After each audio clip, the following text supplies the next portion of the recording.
ప్రభువైన యేసుక్రీస్తు శ్రేష్టమైన నామంలో దైవవాక్కు అనే ఈ అనుదిన ఆధ్యాత్మిక కార్యక్రమాన్ని వీక్షిస్తూ ఉన్న మీ అందరికీ కూడా నా యొక్క హృదయపూర్వకమైనటువంటి వందనాలు తెలియజేస్తూ ఉన్నాను. దేవుని యొక్క మహాకృపను బట్టి మీరందరూ సంతోషంగా ఉన్నారని, ఆరోగ్యంగా ఉన్నారని, ఆశీర్వాదకరంగా ఉన్నారని నమ్ముతూ ఉన్నాను. ఈ దినము కొరకు ఒక వాక్య భాగాన్ని మనము ధ్యానం చేసుకుందాం. ఆదికాండము 1వ అధ్యాయము 28వ వచనం. దేవుడు వారిని ఆశీర్వదించెను, ఎట్లనగా మీరు ఫలించి అభివృద్ధి పొంది విస్తరించి భూమిని నిండించి దానిని లోపరుచుకొనుడి.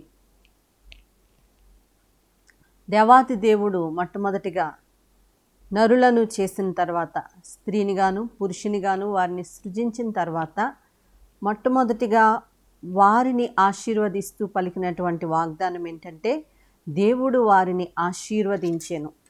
ఎట్లని వారిని ఆశీర్వదించారంటే, మీరు ఫలించాలి, మీరు అభివృద్ధి పొందాలి, మీరు భూమిని నిండించి దానిని లోపరుచుకోవాలి అని మొట్టమొదట కుటుంబాన్ని దేవుడు ఆశీర్వదించినట్లుగా మనము ఇక్కడ చూడగలం. దేవుడు మన జీవితాల్లో కూడా, మన కుటుంబాల్లో దేవుడు అభివృద్ధిని ఆయన కోరుతూ ఉన్నాడు. ఫలించుటను ఆయన కోరుతూ ఉన్నాడు. విస్తరించుటను ఆయన కోరుతూ ఉన్నాడు. చాలామంది జీవితాలు ఎక్కడ వేసిన గొంగలి అక్కడే అన్నట్టుగా, ఎక్కడ ఉన్నవారు అక్కడ ఉండే అనుభవం. చాలామందికి ఫలింపు మీద ఆశ ఉండదండి. ఏదో ఇలా సాగిపోతుంది కదా, ఇలా సాగిపోదాము, ఇది చాలు అనుకునేవారు చాలామంది ఉంటారు. కష్టపడవలసినంత కష్టపడలేని వారు కూడా చాలామంది ఉంటారు. దేవుని యొక్క వాక్యంలో ఉంది కదా, బద్ధకముగా పనిచేయవాడు దరిద్రుడవుతాడని, శ్రద్ధ కలిగిన వాడు ఐశ్వర్యవంతుడవుతాడని వాక్యంలో రాయబడి ఉంది. చాలామంది తమ సామర్థ్యం కంటే కూడా తక్కువగా పనిచేస్తూ ఇది చాలే అనుకునేవారు కూడా చాలామంది ఉంటారు.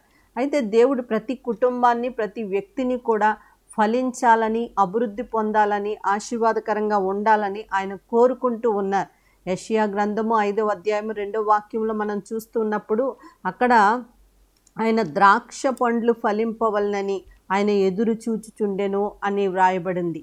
అలాగే లూకా సువార్త 13:6లో చూసినప్పుడు అంజూరపు చెట్టున ఆయన పండ్లు వెదకవచ్చెను అని వ్రాయబడి ఉన్నట్లుగా మనం చూస్తూ ఉన్నాం. అంటే ఆయన ఫలింపును ఇష్టపడేటువంటి దేవుడిగా ఆయన ఉన్నారు. కాబట్టి ప్రతి వ్యక్తి కూడా ఫలించటానికి ఆశ కలిగి ఉండాలండి. కుటుంబ పరంగా, ఆత్మీయ జీవితంలో, ఆర్థికంగా, అన్ని విషయాల్లో వాక్యంలో రాయబడి ఉంది కదా, ప్రియుడా నీ ఆత్మ వర్ధిల్లుచున్న ప్రకారము నీవు అన్ని విషయముల్లో వర్ధిల్లాలని కోరుకుంటూ ఉన్నానని. కాబట్టి అన్ని విషయాల్లో కూడా వర్ధిల్లుటకు మనస్సు కలిగి ఉండాలి, వర్ధిల్లుటకు ఇష్టపడి ఉండాలి. మనము వర్ధిల్లుట, మనము ఫలించుట, మనము ఆశీర్వాదకరముగా ఉండుట దేవుని చిత్తము అని తప్పకుండా గ్రహించాలి. ఎందుకంటే మన పితరులు, మన ఆది తల్లిదండ్రులను ఆయన మొట్టమొదటిగా దీవించినటువంటి దీవెన ఏంటంటే, మీరు ఫలించాలి, అభివృద్ధి పొందాలి, విస్తరించాలని. కాబట్టి ప్రతి ఒక్కరూ కూడా ఫలించేడి వారిగా ఉండాలని దేవుని సేవకురాలుగా కోరుతూ ఉన్నాను. యేసేపు గురించి ఆలోచన చేసినప్పుడు ఆయనకు ఉన్నటువంటి ఆశీర్వాదం ఏంటంటే, యేసేపు ఫలించెడి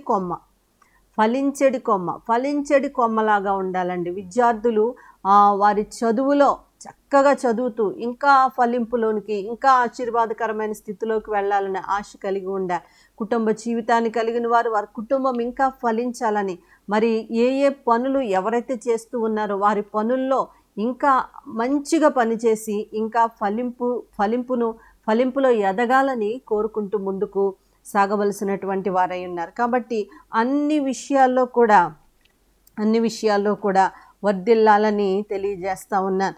కుటుంబ జీవితంలో ఉన్నవారు కూడా ఇద్దరుగా ఉన్నవారిని ముగ్గురుగా చేయగలిగినటువంటి దేవుడు. కుటుంబ జీవితంలో కూడా ఆయన ఆశీర్వాదాన్ని అనుగ్రహిస్తాడండి. ఒకవేళ నిజంగా మరి గర్భఫలం లేనివారు, నిజంగా బిడ్డలు లేనివారు ఎవరైనా మరి ఉన్నట్లయితే వారిని కూడా ఇద్దరుగా ఉన్న వారిని ముగ్గురుగా చేసేటువంటి దేవుడిగా మన దేవుడు ఉన్నాడండి. కీర్తనల గ్రంథము మరి 107వ కీర్తన 38వ వచనంలో మనం చూస్తున్నప్పుడు అక్కడ రాయబడి ఉంది, మరియు ఆయన వారిని ఆశీర్వదింపగా వారు అధికముగా సంతానాభివృద్ధి పొందిరి. అంటే కుటుంబ పరంగా కూడా మరి ఆయన ఆశీర్వదించినప్పుడు వారి సంతానాభివృద్ధి పొందుతారు అని వాక్యంలో రాయబడి ఉన్నట్లుగా మనం చూస్తూ ఉన్నాం. ఈ మాటలు విన్న మీరు ఏ ఏ విషయాల్లో ఆధ్యాత్మికంగా కానీ లేకపోతే ఆర్థికంగా కానీ కుటుంబ పరిస్థితుల్లో కానివ్వండి, మరి ఉద్యోగ వ్యాపారాల విషయాల్లో కానివ్వండి, ఏ విషయంలో ఫలింపు లేని వారిగా ఒకవేళ ఉంటే అన్ని విషయాల్లో కూడా ఆయన ఫలింప చేయగలిగినటువంటి దేవుడు కనుక ఆయన పాదాల దగ్గరికి వచ్చి ఆయన స్తుతించువారిగా, ఆయన ఆరాధించువారిగా, ఆయన గణపరచువారిగా ఉండాలని నేను కోరుతా ఉన్నాను. అదే సమయంలో ఎవరైతే మరి సంతానాభివృద్ధి లేని వారిగా ఉన్నారో వారి ఈ వచనంలో దేవుడు మాట్లాడుతున్నాడు, మరియు ఆయన వారిని ఆశీర్వదింపగా వారు అధికముగా సంతానాభివృద్ధి పొందిరి.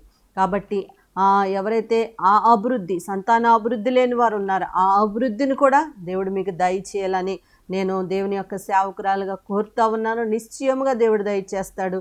ఈ మాట పట్టుకొని ప్రభు సన్నిధిలో ప్రార్థన చేయండి. మీరు ఫలించి అభివృద్ధి పొంది విస్తరించి మరి దేవునికి మహిమ తెచ్చేవారిగా ఉండాలని కోరుతా ఉన్నాను. దేవుడి మాటలు దీవించును గాక. ఆమేన్. ప్రార్థన చేసుకుందాం. ప్రియా పరలోకపు తండ్రి, నీకు స్తోత్రం నాయన. తండ్రి, మీరు మా ఫలింపును కోరుకునే దేవుడై ఉన్నారు. మనుషులైతే ఒక మనిషి ఫలిస్తే ఇంకొక మనిషి అసూయపడేటువంటి పరిస్థితులు మేము లోకంలో చూస్తూ ఉన్నాం. రక్త సంబంధికులు కూడా అసూయపడే పరిస్థితులు లోకంలో ఉన్నాయి ప్రభువా.